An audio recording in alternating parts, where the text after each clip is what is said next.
This conference will now be recorded. Okay, today I will be discussing the topics iron and calcium metabolism and related aspects. In iron, I will be discussing about iron deficiency anemia and metabolism, absorption, storage, and transport of iron. And iron deficiency anemia. Okay. In calcium, I will be discussing about calcium metabolism and vitamin D metabolism and related diseases like rickets and osteoporosis. Fine. Let's start with our first topic, iron. There is a case here. See, there is a 30-year-old woman is seen for easily fatigued for many months. She is now 24 weeks pregnant. She is pregnant for 24 weeks with her third child in 3 years. She does not see any obstetrician and does not take any vitamins. Lately, she has developed a taste of eating ice. She has no other complaints. Okay, fine. Is it visible? The screen is visible? Yes, I think it is manageable. Okay, fine.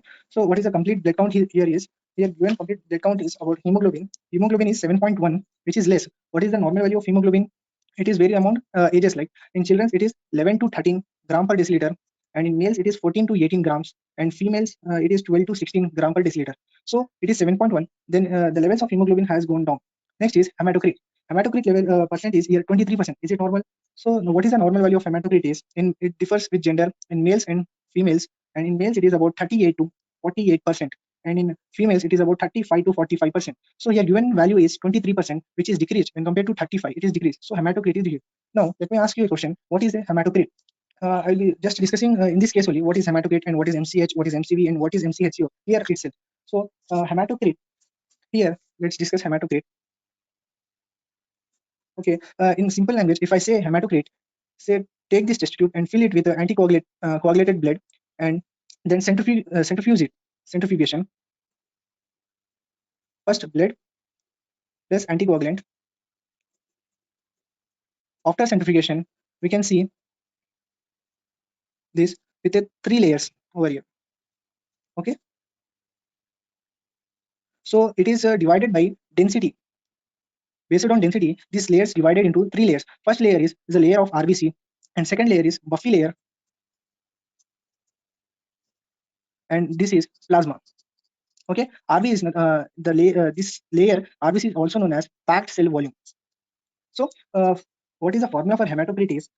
I can tell that it is the volume of RBC by volume of blood, or height of RBC column by whole blood in the tube. Okay, what is hematocrit is? It is the volume of RBC by volume of blood, or height of RBC column by whole blood in test tube. Fine. This tube is known as Winthrop tube. Fine. So we are now clear with what is hematocrit. Hematocrit is nothing but is a packed cell volume. It is the measurement of RBC in the blood. So it is given as 23%, which is less. What is the normal value in women is 35%. Okay. What is RBC count here given is 4 million, which is what is the normal value of RBC given? What is the normal value? It varies with gender. In men, it is about 4.7 to 6.1. In females, it is about 4.2 to 5.4 millions per millimeter cube. So RBC count is also decreased. Then what is about WBC count? It is normal range is 4,200 to 11,000. So it is normal. Platelets 3 lakhs, which is also normal. It is range about 1.5 to 4 lakhs, right? 1.5 to 4 lakhs. So what is now MCH, MCV, and MCHC? So what is value given for MCV is 74 picoliter. So let's find out what is MCV here. What is MCV? MCV in a simple language, if I say what is MCV, it is the average. It is the average volume of RBC. Is the average volume of RBC, right? If you take this as RBC, what volume this RBC occupies is the MCV, right? So it is the actual size of RBC. A normal MCV is 80 to 96 picoliter. Okay, 80 to 96. So how you calculate the MCV? It is calculated by 2 methods. That is automated hematology is automated method. That is automated hematology analyzer, and second is by formula. So what is the formula for MCV is? MCV is equals to hematocrit percent by RBC count into 10 gives the value of MCV, that is nothing but 80 picoliters. I think you can be larger in font because I think it is slight blur. You can be a little larger while writing the font. Okay. Thank you. Fine. Is it clear? MCV gives the actual size of RBC. Okay, it's gives the actual size Someone of is RBC. asking to please revise the topic covered. Okay, fine. So we are discussing about a case of 30-year-old woman. who is pregnant for 24 weeks, and she has not seen any obstetrician still now and does not take any vitamins. Lately, she has developed a taste of eating ice. So we are discussing this case, and we have seen investigation part, that is CBC, complete blood count. What we have observed is there is a decrease in hemoglobin level also, there is decrease in hematocrit, and there is decrease in RBC count. So what is hematocrit? Hematocrit is the height of RBC column by whole blood in test tube. If you take a test tube and fill it with anticoagulated blood, and if we centrifuge that blood, we get 3 layers in the test tubes based on the density. Okay, the basal layer is RBC, or we call as packed cell volume, and middle layer is buffy layer, which contains the WBC or platelets. Okay, which contains WBC and platelets, and upper layer is plasma. Okay, fine. This is hematocrit. So what is hematocrit? Is the volume of RBC by volume of blood. This is volume of RBC by volume of blood, or height of RBC column in test tube by whole blood in tube. Fine, this is hematocrit. Then MCV. MCV is used as the actual volume of RBC. So how to calculate MCV is, it is the hematocrit by RBC count into 10. We get the actual volume of RBC, a single RBC, right? Then let's discuss about MCH. Okay, MCH. What do you mean by MCV? It is nothing but mean corpuscular volume. Okay, MCV means mean corpuscular volume, and MCH means mean corpuscular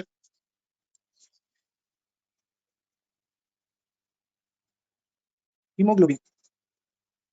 Mean corpuscular hemoglobin. What do you mean by mean corpuscular hemoglobin? If you take a single red blood cell, okay, if this is your single red blood cell, this is red blood cell, and this is your hemoglobin here.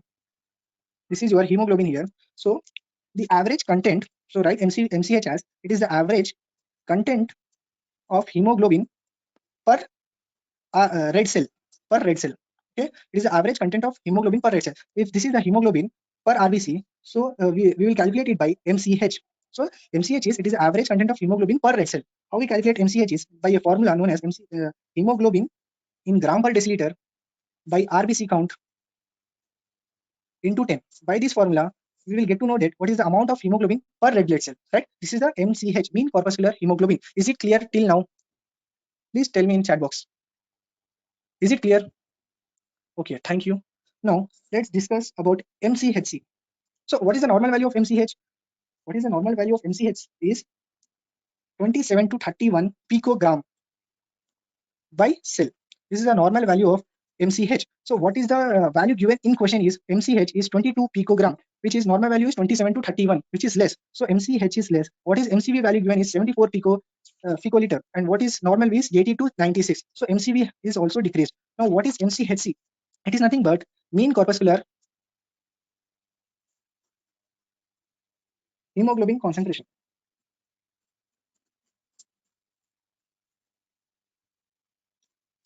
Okay, mean corpuscular hemoglobin is the hemoglobin level in per RBC. Now, if we take a test tube with some volume of RBC, let's take it as, this is the volume of RBC. So if I want to know the hemoglobin level in this RBC, so what is the hemoglobin level? This is our hemoglobin. This is our hemoglobin. So I want to know hemoglobin level in this volume of RBC. So there is a parameter known as MCHC. By MCHC, we can calculate the hemoglobin in this volume of RBC, right? So it is calculated by, for definition is first average content of hemoglobin per unit volume of red cell. It's the average content of hemoglobin. This is the average content of hemoglobin per unit volume of RBC. This is the unit volume of RBC. So what is the formula here is, it is by hemoglobin levels by hematocrit into 100, which gives our MCHC. What is the normal value of MCHC is, it ranges from 33.5 to 35.5 gram per deciliter. So let's compare it with our case. In case we have seen the MCHC value is 24 gram per deciliter. So what is the normal value is 33.5 to 35.5. So it is 24 gram per deciliter. So it is decreased. So what and here given another two things is, there is an anisocytosis. Anisocytosis means any variation in size, in size of RBC is known as anisocytosis. If there is any variation in shape of RBC, it is known as phycocytosis. So here given is positive means there is a variation in size of RBC and there is a variation in shape of RBC also. So from this I can say that there is something defect in RBC and hemoglobin. So let's make a interpretation on this case.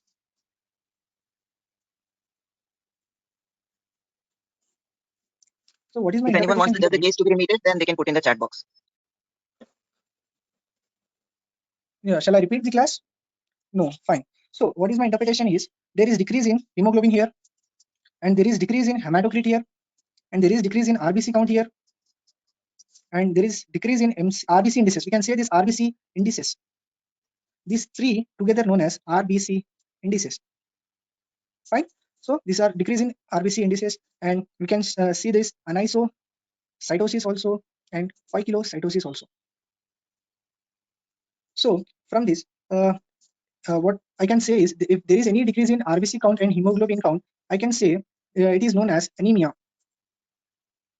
What anemia means there is decrease in oxygen supply to the cells or tissues or organs. So there is any decrease in supply oxygen supply to the cells or organs, it is known as anemia. So first tell me that oxygen supply to the cells or organs, it is supplied by RBC, right? In more specifically in RBC, that is nothing but hemoglobin. It is hemoglobin. So any variation in this RBC and hemoglobin may alter the oxygen supply to the cells. So if there is any decrease in this oxygen supply to the cells, it is known as anemia. So decrease in RBC and hemoglobin gives us a term known as anemia. Next is in RBC indices, we have seen that there is decrease in MCV value. So if there is any decrease in MCV value, means MCV means it is the actual size, of RBC, right? So if there is any variation in MCV, like if the value of MCV goes down or goes more, then we call it as microcytic RBC. If gets more, then we can say it as macrocytic RBC. That is nothing but below 80 to 100 picoliter, right? If it is less than 80, it is called as microcytic RBC. If it is more than 100, it is called as macrocytic RBC. And if there is a decrease in hemoglobin in RBC, it is known as hypochromic. Then hematocrit is nothing but it is a packed cell volume decrease in RBC count. So from this, I have to see the history here. So in this history, we have given that it is an patient is easily fatigued, and it has another sign here given is a taste of eating ice, So this sign and symptoms, from I have to take this consideration here. From above my interpretation, I can tell that this is a case of hypochromic microcytic anemia. Okay. From this, I can diagnose that it is a hypochromic and microcytic anemia. So whenever you come across this condition like hypochromic and microcytic anemia, you have a mnemonic, 5 conditions. You can see this in 5 conditions. We can say it as differential diagnosis. So this condition is in 5 conditions, like that is nothing but TAILS, TAILS, TAILS. T for thalassemia. First is T for thalassemia. Next is anemia of chronic disease. Then I for iron deficiency anemia, short form IDA. L for lead poisoning. Next is S for sideroblastic anemia. So if it is a thalassemia, what do you mean by thalassemia? In thalassemia, in this condition, Repeat the MCD interpretation if you MCD, okay. microcytic, macrocytic, they want. Okay, fine. So MCV is what do you mean by MCV is you can see here it is use the actual size of RBC. Actual size of RBC means it is the volume of RBC. It is the actual size of RBC. So what is the actual size given number is 80 to 90, you can say 96 picoliter. If any decrease in the value 80, so the RBC size may be decreased. If any increase in the value above 96, suppose it is less than 80, the size of RBC is decreased. If it is more than 96, the size of RBC may become big. So this is known as microcytic RBC, and this is known as macrocytic RBC. Right? Is it clear now? Yeah. Anyone? Yes. Is it clear? Please reply in the chat. Fine. Okay. Now we have cleared the MCV, right? So it is a hypochromic and microcytic anemia, and we have seen this differential diagnosis that we can see this in 5 conditions. That is mnemonic is TAILS. This is thalassemia and anemia of chronic disease and iron deficiency anemia, lead poisoning, and sideroblastic anemia. In thalassemia, there is an alpha and beta globulin chain defect. So if the thalassemia is also of 2 types, like minor and major. If it is a major, the child was like the age of person is you can see here is 30 years. If the thalassemia is of like a major, the child will be dead in infant stage only. If it is minor, then the symptoms of like we can see here is taste of eating ice, which is not seen in minor of thalassemia. So it is ruled out. There is no thalassemia here. So what is the anemia of chronic disease?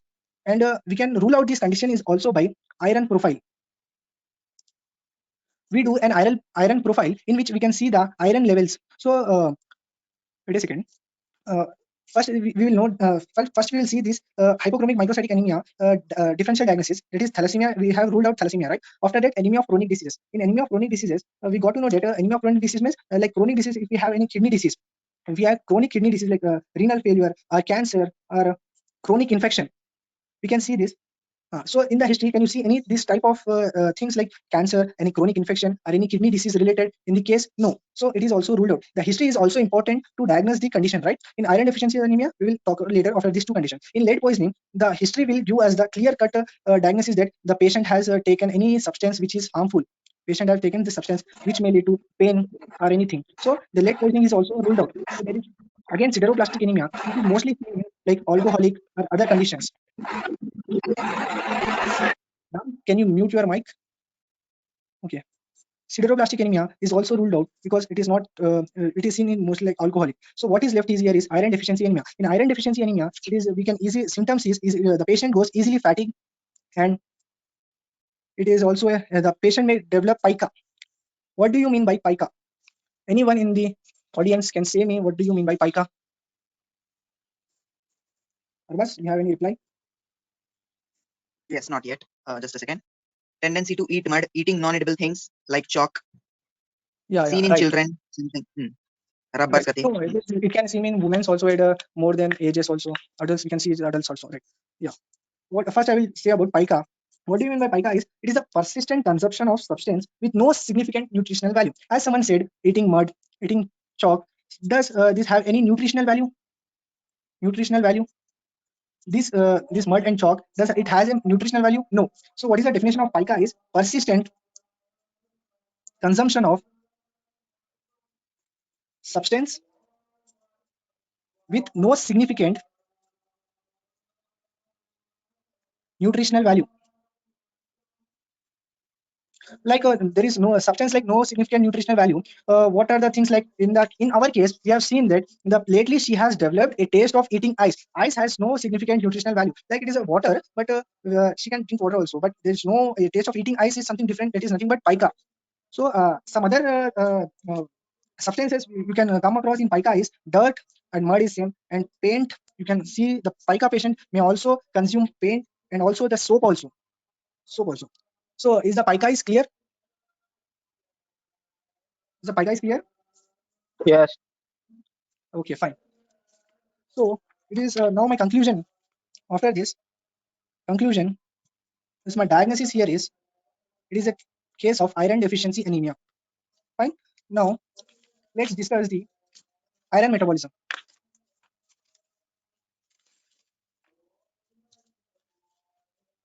Okay, it is a condition of iron deficiency anemia. And one more thing here is the here a 30-year-old woman was pregnant. 24 weeks means around like 6 months. 24 weeks means it is 6 months. So in pregnant women there is increased requirement of iron. There is increased requirement of iron in pregnant women. So she has not taken any vitamins or supplements. For that reason, maybe the iron deficiency anemia may develop in this lady of 30-year-old woman. Fine. Next is our topic is iron metabolism. So this is our LAQ in biochemistry. The main thing here is the question will be what is the absorption. The question may ask like this thing: describe in detail about absorption, transport, and storage of nutrient deficient in this disease. Right?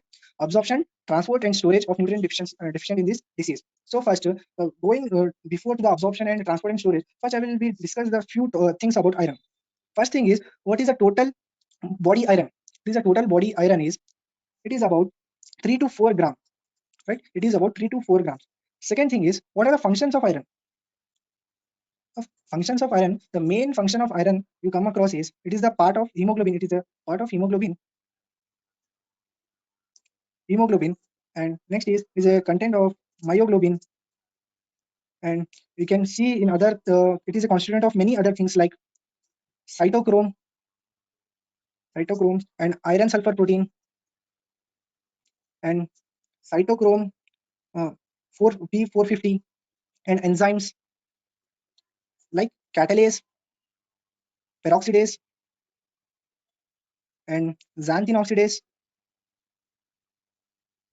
and tryptophan pyrrolase. So here the functions it is a part of heme, right? Iron and protoporphyrin bind to form heme, heme bind to globin to form hemoglobin. So it is so what is the function of hemoglobin to transport oxygen? And myoglobin it is present in heart and it is also in skeletal muscle. It is a carrier and reservoir of O2. Okay, and what are cytochromes and iron sulfur protein? These two are proteins present in electron transport chain, which is what electron transport chain does is cellular respiration. Next is our cytochrome P450, and cytochrome P450 is used in detoxification. And enzymes like catalase and peroxidase are used for antioxidants. These are antioxidants. Next is xanthine oxidase. We can see in purine degradation. You have learned this in biochemistry, right? Purine degradation. And tryptophan pyrrolase is in tryptophan metabolism. Next thing is, what is the daily requirement? What is the daily requirement of iron is, everyone note with me. Please make a copy of this. This may help you. It covers all your points. Daily requirement, it is vary among the ages. Like for child, it is 25 microgram. And for males, it is 0.5 to 1 milligram. And for females, it is about 2 to 5 milligram. There is an increased demand of iron in females because there has various reasons like menstruation and pregnancy and lactation. For this, there is an increased demand of iron in females when compared to males, and increase in child also. Next is source. Iron sources. Iron source, it is rich in dry fruits and beans and liver and egg yolk. Next 40 is minutes that we have started, just reminding the time. okay. Medium sources are meat and chicken. Okay, now our sources are completed. Now iron exists in two forms. Okay, iron exists in two forms. That is ferrous state and ferric state. Keep this in mind. Iron exists in two forms. It is two ferrous and ferric state. Now let's go into our metabolism.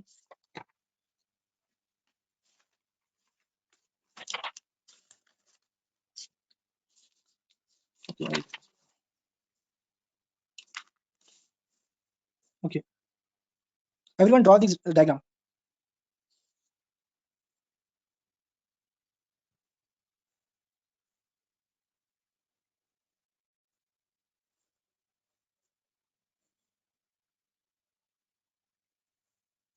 So I'm talking about here is absorption of iron. Fine. So through the diet, we will get a iron form like ferrous state, iron in ferrous state, or in ferric state, or in heme form. Among these three states, heme is more absorbable. Next, what is the site of iron? The site of iron absorption is stomach and duodenum. Duodenum is the chief site of iron absorption. Duodenum is the chief site of iron absorption. Now, iron is absorbed in which state? Ferrous or ferric state? Iron is absorbed in ferrous state, Fe2 place. So, if iron is in Fe3 place, in stomach, HCl converts this ferric state into ferrous state and it gets absorbed in stomach. Next, come back to duodenum. This is our duodenum, where this ferric state, Fe3 place, gets converted into Fe2 place by an enzyme present on the breast border appearance of this enterocyte. This is enterocyte, the intestinal cells. So breast border appearance, we have enzymes like, what is this enzyme? In enterocyte, we have enzyme that is nothing but cytochrome C reductase or ferric reductase. This enzyme converts Fe3 plus into Fe2 plus. This Fe2 plus now now enters the enterocyte by a channel here. There is a channel here that is known as DMT1, means divalent metal transporter.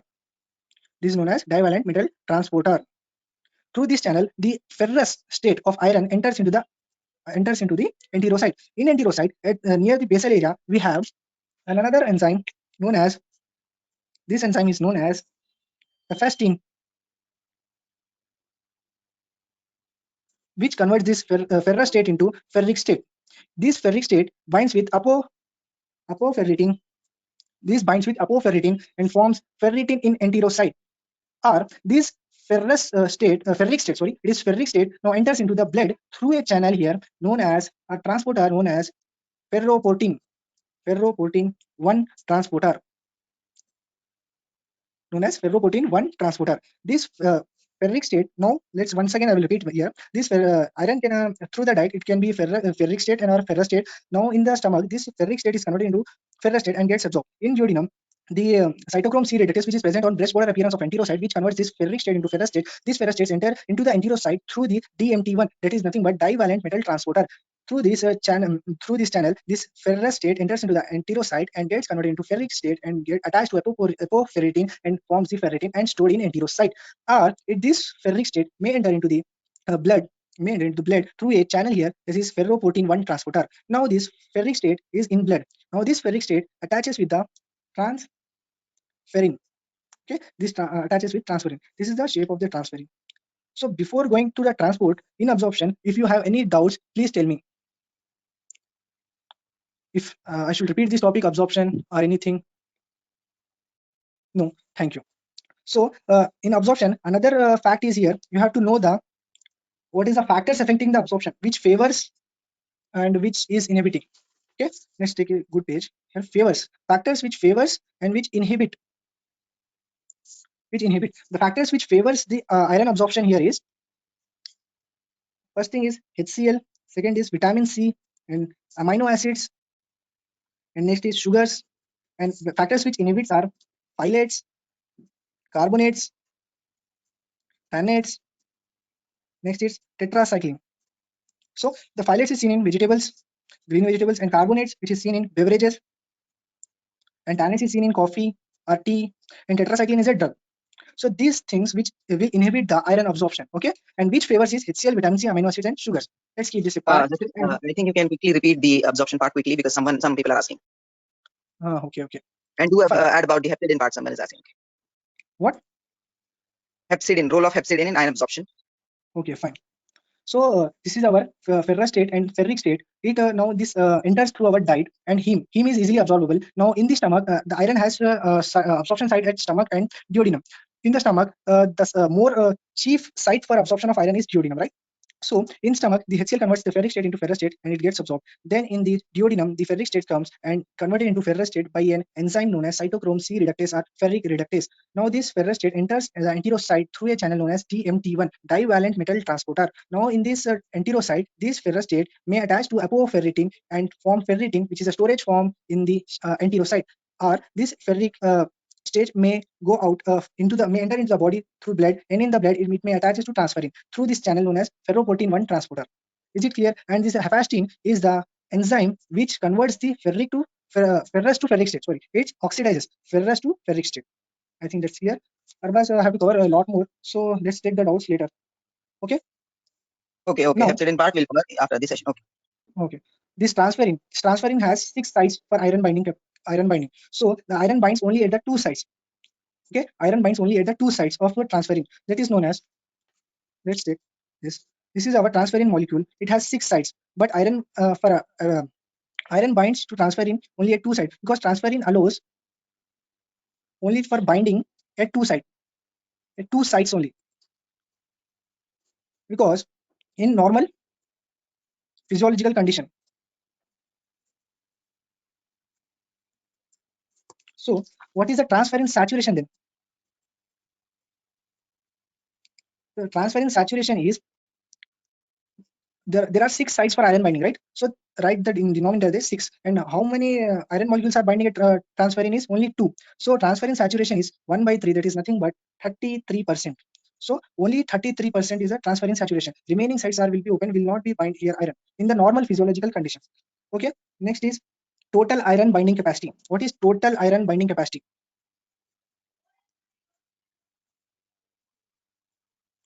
What is total iron binding capacity is, if this is a transferrin molecule, if all these 6 molecules of iron binds at all the 6 sites, then it is known as total iron binding capacity. Then for transferrin saturation in the normal physiological condition, if this transferrin saturation is about 100 to 120 milligram per deciliter, means nothing but iron in serum is present in transferrin state. What is the serum iron level? If anyone asks you what is the serum iron level is, it is the level of iron which is attached to transferrin, right? Always iron will be attached to transferrin only. Iron in the plasma or blood, it will be always attached to transferrin only. It will be not in the free state like in ferrous or ferric state in the blood, which will be toxic to our body. So in the serum, always iron will be in the binded form, that is transferrin. So what is the serum iron? Serum iron, that is the level is nothing but 100 to 120 gram, which only binds with 1/3 part, like a 2/6 part only at two sides, that is 33%. If that total, like all three these sites are binded to transferrin, the value into, we have to do the 3 into the normal transferrin saturation. So it will become 300 to 360 gram per deciliter. So is it clear? Should I repeat this transferrin part? Hello, clear, right? Yes, it's Okay, clear. What else is left in iron now? Zaki, can you tell me? only storage part. That's not Storage a part big is deal. left. Okay, you can continue with the storage part. Okay, now Okay. these transferrin molecules will go at the storage parts like liver and bone marrow, where it enters the cell. This transferrin enters the cell, and this iron gets dissociates with transferrin and binds with which binds with apoferritin and forms ferritin. Then the more 2 to 3 molecules of ferritin. Wait a second, I will get here page. In this is a storage part. This is a cell. Okay, this is a cell of liver or bone marrow, right? After this is our blood. This is our transferrin molecule, where iron has binded at only at two sites. Only at two sites of iron molecule has binded to transferrin. These transferrin molecules enters the cell of the liver and bone marrow by a receptor here. First, this receptor allows the transferrin molecule inside. Now, this transferrin molecule iron dissociates with transferrin, and this iron binds with apoferritin to form ferritin. Two or more ferritin molecules will bind to form hemosiderin. It is bind to form hemosiderin, right? This is our storage part. The storage part is clear, absorption part is clear, and the transport part is clear. This is our absorption here, and what are the factors affecting it, which favors and which inhibits it. I have told that, and what is the transport of iron by transferrin molecule, and next is what is the storage form is hemosiderin or ferritin, and what is the excretion part. Excretion part is mostly the iron is recycled. The iron is recycled in our body. Like if iron is mostly seen in RBC, right? After in RBC has lifespan of 120 days. After 120 days, the heme gets degraded. Heme gets degraded, right? Heme gets degraded, and iron is released. Iron is released. This iron is used for another heme synthesis. So by this, iron is always recycled in our body, and a minute amount of iron is excreted in urine and sweat also. And it is lost by also mucosal cells also. It is lost by mucosal cells. These mucosal cells may shed off into the GIT and may excreted in the feces. So these mucosal cells also stores right apoferritin, right? Ferritin, right? These may also mucosal cells may shed off. So by this, iron is excreted. I think I am clear till now. Yes, So is this is an the iron important. part over? Yeah, this is an important part. We will take some doubts. Iron absorption is a very important LAQ for you. Okay. Okay. Arbaz, should I take the doubts right now? Like I have to cover the iron deficiency anemia, also some part of iron deficiency anemia. Okay, just a second. I need to clarify that hepcidin part. And the this thing. Someone is asking about the yes. Yes, please write down the heading as RBC iron parameters. Right, iron parameters. In iron parameters, first is ferritin. What is iron parameters? He told you regarding the CBC, right? Complete blood count. There you have found MCB as below 80. That means microcytic hypochromic anemia. Now, after finding microcytic hypochromic anemia, right now, what will you do? You have to rule out all those 5 differential diagnoses. Now, you can rule those all 5 out by clinical examination, yes, but all patients will not present with all similar clinical presentation. Right now, all patients will not present with similar clinical presentation. Now, what will you do? What is the next best investigation that you will do? You should ask the patient, go to the lab and do iron parameters. Okay? Yes, what are iron parameters like? 1, 2, 3, 4, 5, write down now. Zaki, sorry, I'll take just 2 minutes. Hope that is fine. Okay, First is Arbaz, ferritin. Yes, first is ferritin, guys. Ferritin. Second, TIBC, guys. Total iron binding capacity. TIBC. Third is percentage transferrin saturation, guys. Percentage transferrin saturation. Yes. Now, I'll explain you why we are seeing all this. First, we have to see ferritin. Why ferritin? By looking at ferritin, we will come to know what is the storage level in the body. First to decrease is ferritin in iron deficiency anemia. If someone asks you in Viva, what is the most sensitive thing you will look for iron deficiency anemia, you should answer it is ferritin, sir. It is ferritin because storage iron is the one that is going to decrease first. So if there is decrease in ferritin, there should be no other doubt. You should directly go in suspicion of iron deficiency anemia. Now, if ferritin is increased, put 2 arrows, ferritin decrease, ferritin increase. If ferritin is increased, guys, you should go in favor of chronic diseases, anemia of chronic diseases. Why? Do you know acute phase reactants, guys? Inflammatory markers. CRP is an inflammatory marker. So is your ferritin. In COVID also we see ferritin. If anyone has suffered from COVID, we order ferritin, right? Why we order ferritin? Because it is an inflammatory marker, guys. It is increased in certain inflammations. So chronic disease means there is chronic inflammation inside the body. So ferritin will be increased. Write down. So ferritin is an acute phase reactant or the inflammatory marker increased in anemia of chronic diseases. Yes, you have ruled out anemia of chronic diseases because it is not an increased in ferritin. Yes. Now other three you can always rule out with other things. Now I'll just tell you about the TIBC, total ion binding capacity. Just 1 minute. Total ion binding capacity is, if suppose in body I have 100 transference, 100 transference will bind to how many ion? Okay, that is total ion binding capacity. If my TIBC is decreased, that means my transference are decreased. Yes. What information is TIBC giving you? How many transference are there in the body? That is the inference that TIBC gives you. In iron deficiency anemia, transferrin is there in the body. Nothing is happening to transferrin. Even transferrin will be synthesized in more amount. Why? Because body will feel that there is less iron in the body. I should synthesize more transferrin in order to increase the binding capacity. Okay. So there is a increase in production of transferrin. Write down. If there is increase in production of transferrin, that is TIBC will increase or decrease, guys. In iron deficiency anemia, I told you transferrin is directly proportional to TIBC. If transferrin is increasing, TIBC will increase. So total ion binding capacity is increasing in iron deficiency anemia. Very, very, very important. This I wanted to clarify. I hope this iron parameters are clear. Last thing I would like to say is hepcidin ka role. Yes, what is hepcidin? HEPCIDIN, hepcidin. He told you 4 things over there in the enterocyte. One is cytochrome C reductase. Okay. Second is your DMT1. Third is your hepastin. Yes, you can see over there. And fourth is your ferroportin. What is hepcidin? Is a negative ion regulator. Yes, your ion is not excreted as such. Other elements may be regulated by excretion, but ion is regulated at absorption level. Who is regulating that? Hepcidin. Write down. Very, very, very important. Hepcidin and ferroportin. Why ferroportin? Because this hepcidin, what it will go? It will bind to ferroportin and block the absorption. Very, very simple. Hepcidin will go and bind to ferroportin. Show ferroportin Zaki over there and block the absorption. Yes, this is the ferroportin. It will bind over there. What will bind? Hepcidin. Now, when will hepcidin be increased? Whenever there is more iron in the body. When there is sufficient iron, hepcidin will increase and it will say to the ferroportin, don't allow more iron. Yes, this is the simple thing. And if hepcidin is decreased, there will be more iron entry into the cell. Summarizing, guys, just 1 point. What will happen to the iron parameters? Ferritin will decrease. In iron deficiency anemia, I'm talking. In iron deficiency anemia, make a table, write this, you'll get full marks. If you don't get full marks, come to me or Zaki and ask compensation. Okay. First, write about ferritin. Ferritin is decreased. Second, write about TIBC. What happens to TIBC? It is increased, guys. Write in bold letters. Take full page and write increased. Third, write about hepcidin. What will happen to your hepcidin levels? Fourth thing, what I told you, the transferrin levels. Transferrin levels are going to increase, not decreased. Hope that is clear. Hepcidin also is clear. Write a regulation over there. Write all the things that are regulating, okay, factors affecting all the acidic factors, your ascorbic acid, your HCl, okay. All these acids, the amino acid, are favoring the iron absorption. Hope that is clear. Write these factors, that should be fine. This is not given in any textbook of first year. That doesn't mean it is not important. It is very, very important. It is only that it is not given. This is very important. They expect you to know this in your Viva. And now I think after this beautiful explanation by Zaki, all the how to interpret the CBP, I think you can interpret now. If someone in your family comes and with all these complaints, fatigue and all, just tell them to go and get a CBP done, and you can make a diagnosis now. Now you're able to make diagnosis. Yes. Thank you, Zaki, and sorry for interruption. And if any doubts, they can ask after the session. Okay. Okay, thank you, Arbaz, for this break for me. Okay, then just I will be telling here. Someone asked the hepcidin also. This hepcidin will inhibit this transporter here. It is located. This is our enterocyte, right? This is enterocyte. Is the lumen side here. It is the basal side. The basal side, there is a transport for iron to enter in the body. Iron to enter in the blood in the body. There is a channel or transporter, we can say, that is ferroportin transporter. These hepcidin molecules will inhibit this transporter or blocks this ferroportin so that iron can't enter the blood. That's it. I want to add on it. Let's there is adequate time here I have, so I have to cover calcium also. Let's quick discuss about iron deficiency anemia. Iron deficiency anemia. In this, I have to say that let's be something different in how to study iron deficiency anemia. So this is our patient. This is our patient. Okay, and here is our doctor. Okay, the patient comes with the symptoms. The patient comes with the symptoms. What are the symptoms? The symptoms includes fatigue. Everyone copy this in the same format. Okay. Some patients may feel difficulty in breathing,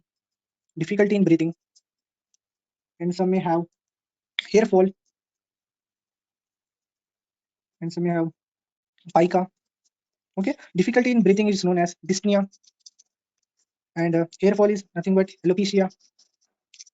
Okay, pica. So these are the symptoms.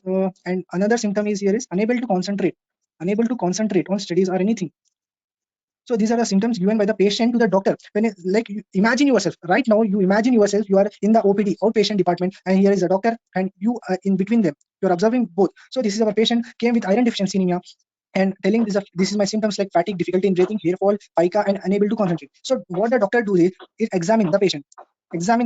After examination, the doctor can see there is a pallor, and stunted growth and palpitations. Tongue, it may become angry red. Tongue may become angry red. Another sign is koilonychia. What is koilonychia? See, normally my nail is like in convex shape. My nail is in convex shape. See, like this. It is in convex shape, not this much, but somewhat convex shape. So in koilonychia, what happens is this convex shape gets into concave, like this. It goes deeper. The nail bed goes down. It is known as koilonychia. And tongue may become red, palpitation, stunted growth, and pallor is seen after examination by doctor. So we got to know the signs, symptoms. This is the signs in iron deficiency anemia. Now, what we have to know is, so the patient may ask, sir, what is the cause? Why only me? Why not others? So doctor will explain the causes. What is the causes of iron deficiency anemia? Now, first is decrease intake, like you diet, decrease intake or decrease absorption.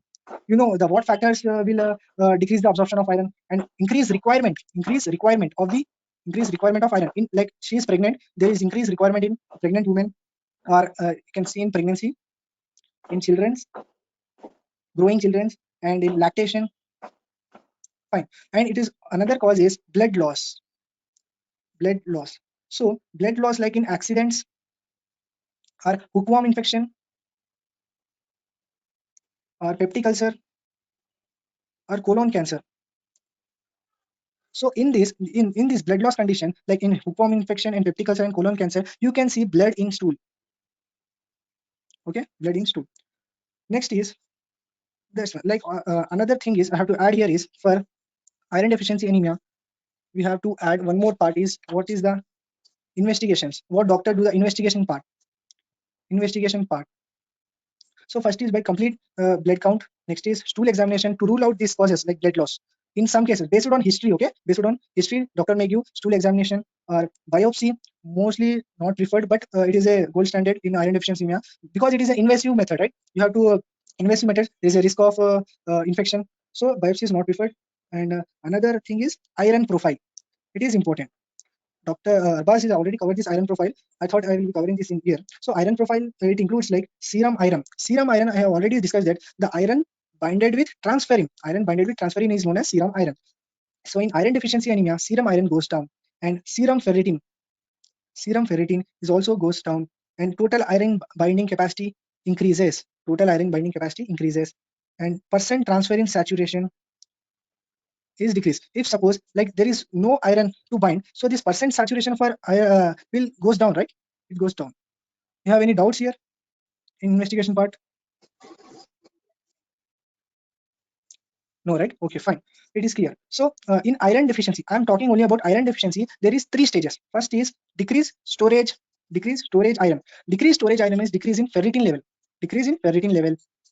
Second is iron deficient erythropoiesis. And third is iron deficiency anemia. In this case, you will be seeing that RBCs microcytic in hypochromic and anisocytosis and poikilocytosis. That's it. This is complete information about iron deficiency anemia. It is a patient comes and gives these symptoms, and after examination we got these signs, and these are the etiologies are nothing but causes: decrease intake, decrease absorption, decrease requirement, increase requirement, and blood loss. And this is our investigation part, and this is our stages of iron deficiency. First, decrease in storage iron, and iron deficient erythropoiesis, then iron deficiency anemia. So it's clear now. Shall I start the next topic? Arbas? Yes, I think yes. You can start the next topic, guys. It will not take a long because that is a short topic, so we'll be covering in 20 minutes. Can you cover in 20 minutes again? Yeah, hope so. Yes. So, okay, I will be going somewhat fast in this session, in this topic. So this is our 14-year-old patient developed difficulty on walking from age 10 years. Present, he couldn't walk as well as run due to knock knees. So he has knock knees. The body has dark skin lesions over the limbs, extremities, and trunk since childhood due to this boy was not stepping out of his house. Okay, fine.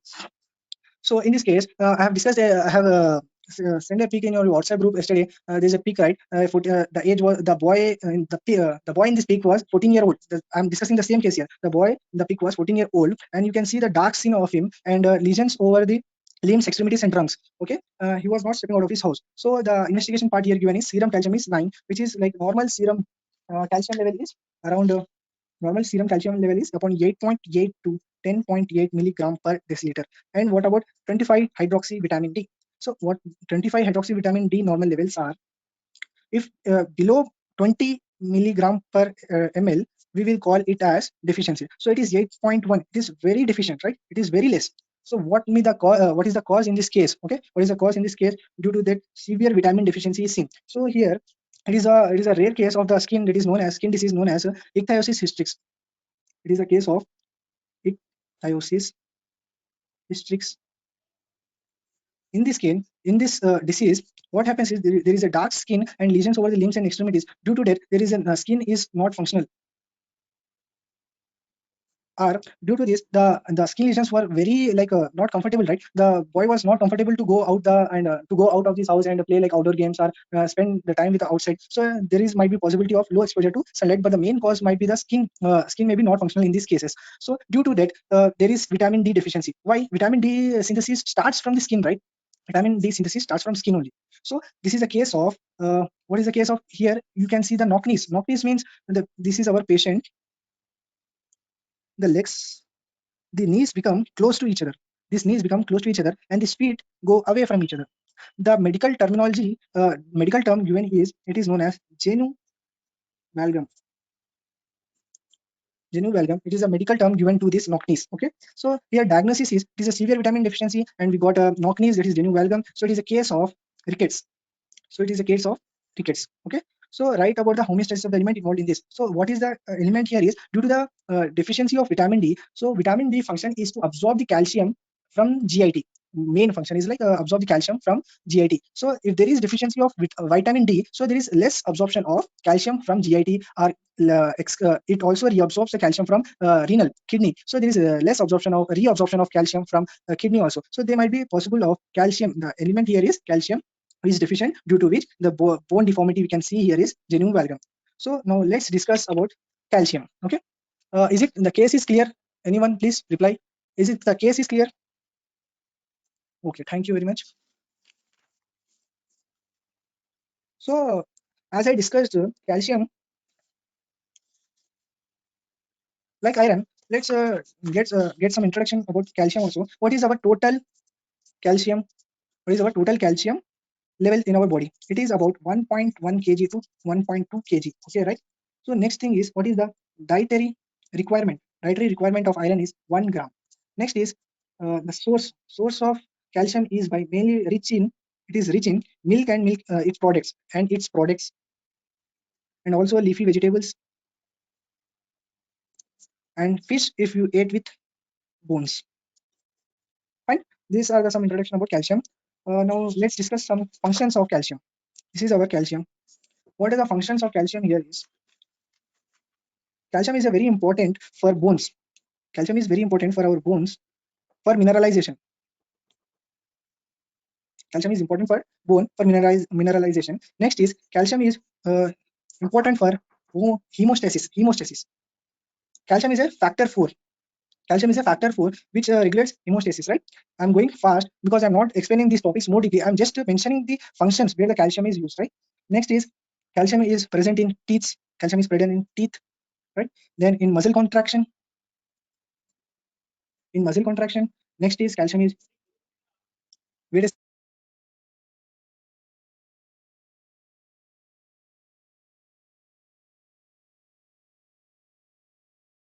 What happened, Zaki? Hello. yeah, was. Mhm. Okay, fine. Sorry, guys. Okay, muscle contraction, and it has another functions like nerve impulse. In nerve impulse conduction from presynaptic to postsynaptic neuron in the synapse, it has nerve impulse conduction where calcium is bind with acetylcholine vesicles, and this acetylcholine releases here, and this postsynaptic neuron like there is a nerve impulse conduction here, right? So it is the main calcium has functions in nerve impulse conduction. Also, it activates many enzymes. It activates enzymes like adenyl cyclase, calcium dependent protein kinase, and glycogen synthase also. Next, it is also useful for secretion of hormones. Secretion of hormones like insulin, parathyroid hormone, calcitonin, and vasopressin. Fine. These functions are very important in calcium metabolism. Let's jump into our calcium metabolism. First, I will be discussing like calcium absorption, right? First, I will be discussing some part of calcium absorption. Right? It's a very important, interesting topic here. This is our stomach. So this is our enterocyte. I'm talking about calcium absorption. Through the diet, we can get calcium. So what is the major sites for where calcium is absorbed is, first is duodenum, next is jejunum, next is ileum. Main site is duodenum. Chief site is duodenum. Okay, in the duodenum, this is our enterocyte. So as I discussed in our case that vitamin D is useful for calcium absorption. How I'm explaining here, okay? Explaining here. So there is a channel here which allows calcium into the enterocyte. It goes inside. This channel name is calcium transporter. This channel name is calcium transporter. After entering into the cell, this calcium binds to cal binding, which helps the calcium to move from this end to this end. There is another channel here, that is ATP dependent calcium pump.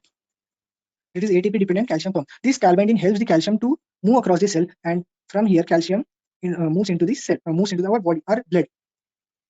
So where is the vitamin D? Where the vitamin D comes? So this is our vitamin D enters the enterocyte and it binds our vitamin D receptor. This vitamin D receptor, this is our nucleus. This vitamin D receptor and goes and gives the signals in the nucleus, and that leads to transcription, translation, and production of proteins. That is nothing but it increases cal binding. It increases cal binding and increases calcium transporter. It increases calcium transporter, and it also increases our ATP dependent calcium pump. ATP dependent calcium pump. By this, see, you have like imagine like we have only initially two calcium transporter. After this vitamin D, after binding, it increases our calcium transporter here. So more calcium enters here. If more calcium enters here, more cal binding is required. So more cal binding proteins are synthesized. After that, more calcium should be moved out from the cell. So more ATP dependent calcium pumps are produced here by this transcription translation method. This will be explained by I think Arbas in our future sessions. Thank you. This is our calcium absorption. Now let's. I have completed like calcium absorption. Transport is not necessary in calcium. Now let's talk about homeostasis. Before going to calcium homeostasis, I'll be discussing about vitamin D. Sorry. Okay. About vitamin D synthesis. Just I will be discussing about vitamin D synthesis.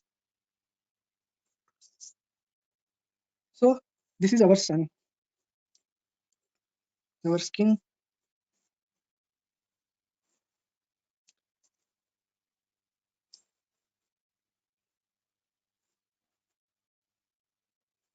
So when there is an exposure to the sun, the skin in the skin we have a molecule with this 7-dehydrocholesterol.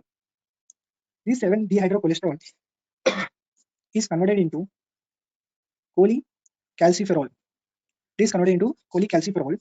In the skin, this cholecalciferol moves into the liver, where there is an enzyme known as 25-hydroxylase, which converts this cholecalciferol into 1 comma to 1 comma 25 sorry 25 hydroxy 25 hydroxy cholecalciferol.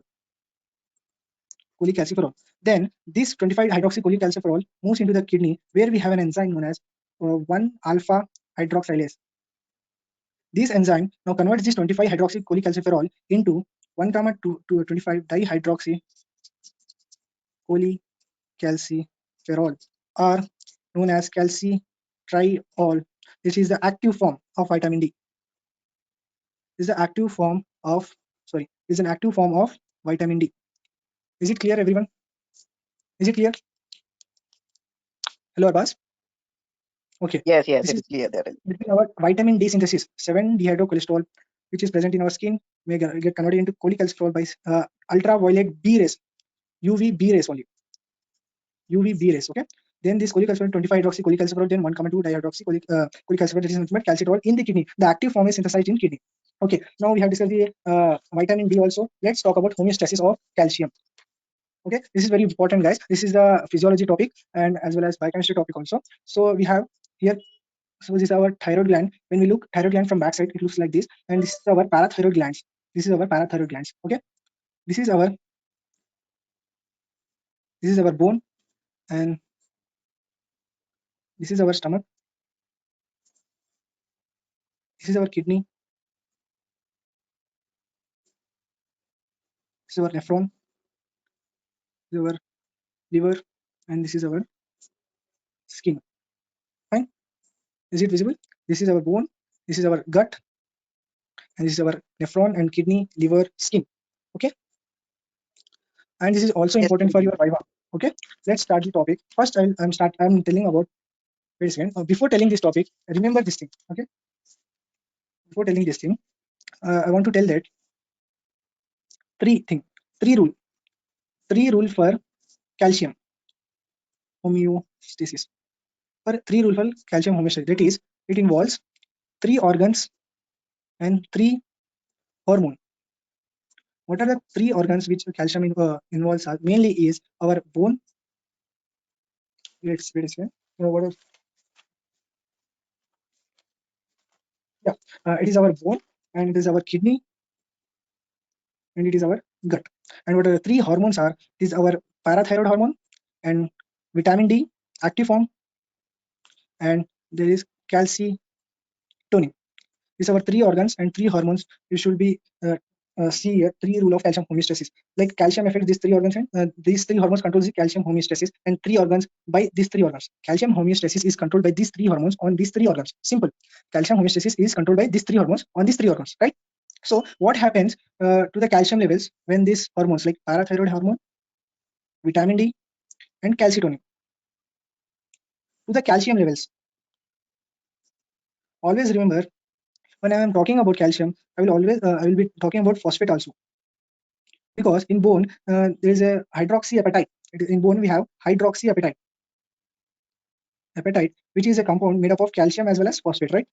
So the parathyroid hormone increases calcium level but decreases phosphate levels, which vitamin D increases calcium level as well as phosphate levels. Calcitonin has only a role on calcium, so it decreases calcium, no role on phosphate. Fine. Is this clear, everyone? Please tell me. This is very important to understand calcium homeostasis. Like three hormones will control calcium homeostasis on three organs, and what the parathyroid, vitamin D, and calcitonin has role on serum calcium levels. Fine. Then only I will proceed to this diagram. Here, as we know, parathyroid glands will release parathyroid hormone.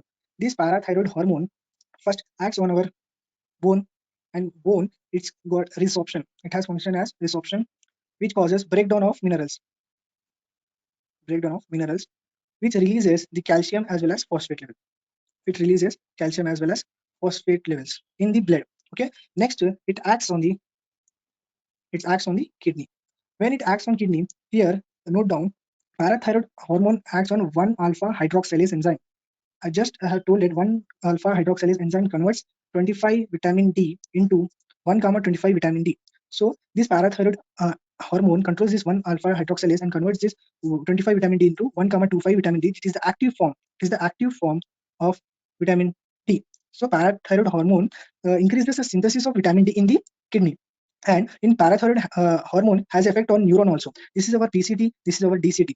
In DCT, it increases the reabsorption of calcium. So calcium levels are increased.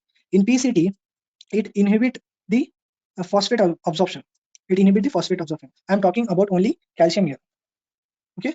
Next hormone is our nothing but vitamin D.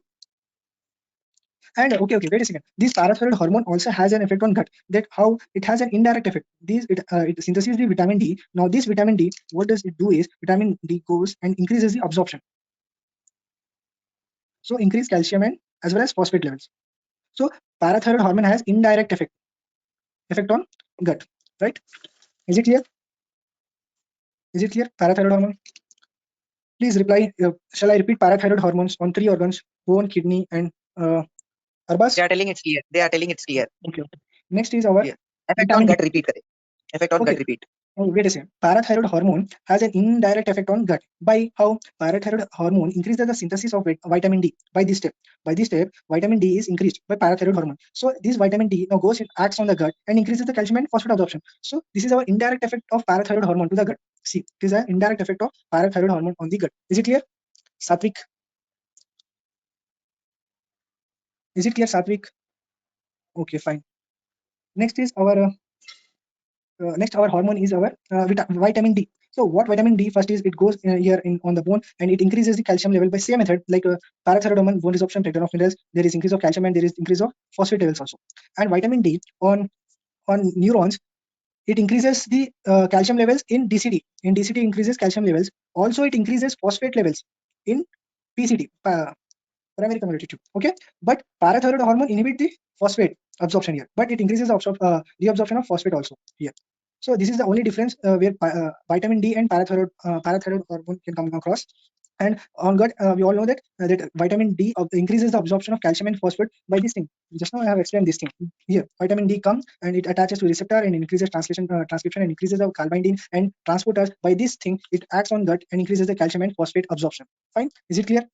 This is the vitamin D role. And next role is our, which is released by thyroid gland. Next hormone is calcitonin.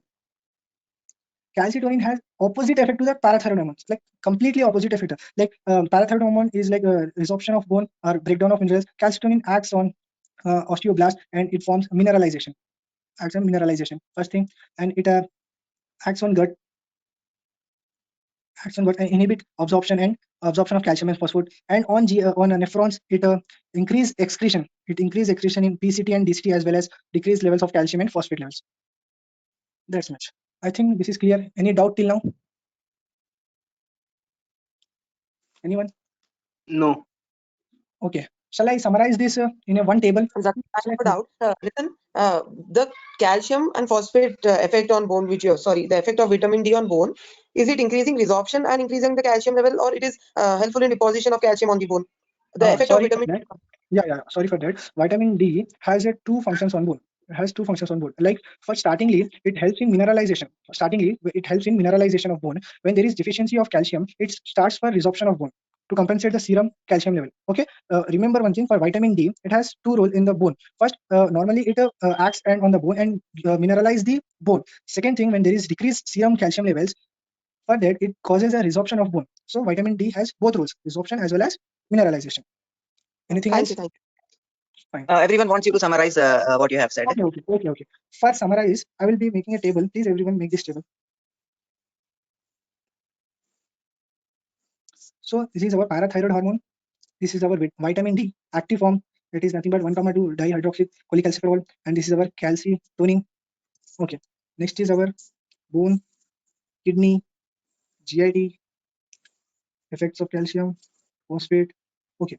Here we have the components like bone, GIT, kidney, effect on serum calcium,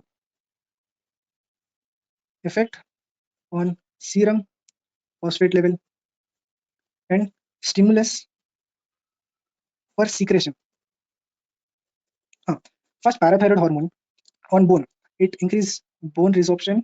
In case bone resorption in there is decrease in serum calcium. Okay. No, parathyroid we are discussing. On next is bone vitamin D. It increases bone resorption. Like calcitonin, like mineralization. Next is GIT. Parathyroid hormone increase absorption by indirect effect. Okay. Vitamin D increase absorption by direct effect, increases calcium as well as phosphate levels here. And calcitonin decrease absorption of calcium as well as phosphate. In kidney, first it increases calcium reabsorption at DCT, and second thing, it decreases phosphate absorption at TCT. Fine. Next is vitamin D. It increases reabsorption of calcium at DCT and increase phosphate level at PCT. Reabsorption. Calcitonin, it secrete the calcium in DCT as well as secrete phosphate in PCT. So it secretes the calcium and phosphate in DCT and PCT. Now, effect on serum calcium. Like after doing these things, parathyroid hormone on serum is, it increases serum calcium level. What vitamin do is same. It increases serum calcium level. What calcitonin do is decreases serum calcium. Next is effect of serum phosphate. Decreases serum phosphate. Like I have told that parathyroid hormone decreases phosphate reabsorption from PCT in the kidney. Okay, so it decreases serum phosphate. What vitamin do is it increases serum phosphate level, and what calcitonin do is it decreases serum phosphate level. So what is the stimulus for secretion? For parathyroid hormone to be secreted, there is decrease in serum calcium levels. If there is decrease in serum calcium levels, this parathyroid hormone is released. For vitamin D, there should be decrease in serum calcium levels or increase in parathyroid hormone. As I told here, parathyroid hormone increases the synthesis of vitamin D. So if there is any increase in parathyroid hormone, there is increase in vitamin D or secretion of vitamin D. So increase in parathyroid hormone increases the vitamin D secretion, and decrease in serum phosphate as well as serum phosphate, decrease in the serum phosphate or decrease in serum calcium. For calcitonin, if there is any increase in serum calcium, this calcitonin secretion starts from thyroid gland. This is our summary. So anyone have doubt in homeostasis? That's it for today. Abbas? Thank you, Zaki. Yes. Thank you, Zaki, for wonderful explanation of all these topics. I know these topics are very, confusing and very, very important for your examinations. So, guys, you may be thinking that we have taken a lot of time of yours, but see, guys, these are very big topics, and also we have covered many topics integrated. We have covered the absorption of iron, we have covered the iron deficiency anemia, we have covered the calcium homeostasis, many topics of yours, your Viva topics and all. He has patiently covered. So, I'll be requesting. Many of you have been requesting him to send the notes of these topics. Zaki, please send all these by making a PDF. Yeah. Okay, if that is fine for you. So now, I think if there are any doubts, you can answer. You can ask in the chat box. And also, I think tomorrow we'll be having a session on embryology, guys. Embryology. If you don't know ABCD also of embryology, attend tomorrow. We will make sure. We means you and me, both of us, by mutual discussion, will make sure that we understand embryology very clearly from beginning till end. Okay. Systemic embryology, you can always read from your textbook only if you know the general embryology, guys. Yes. So tomorrow we'll have a session on general embryology. Come enthusiastically. You can read the textbook and come. If you don't want to read, you can come directly like that. Okay. So we shall discuss embryology tomorrow, and systemic embryology we'll discuss the next week. Okay, guys. And on Wednesday we have a wonderful session on all the joints, guys, joints and arches of the foot by Nusrat.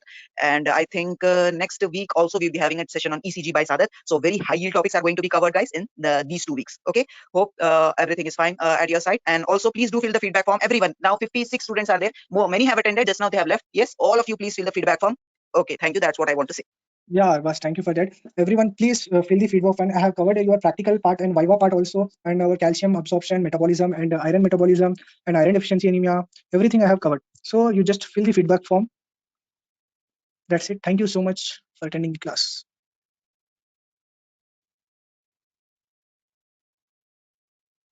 Everyone can leave. You can switch off that recording all. Yeah.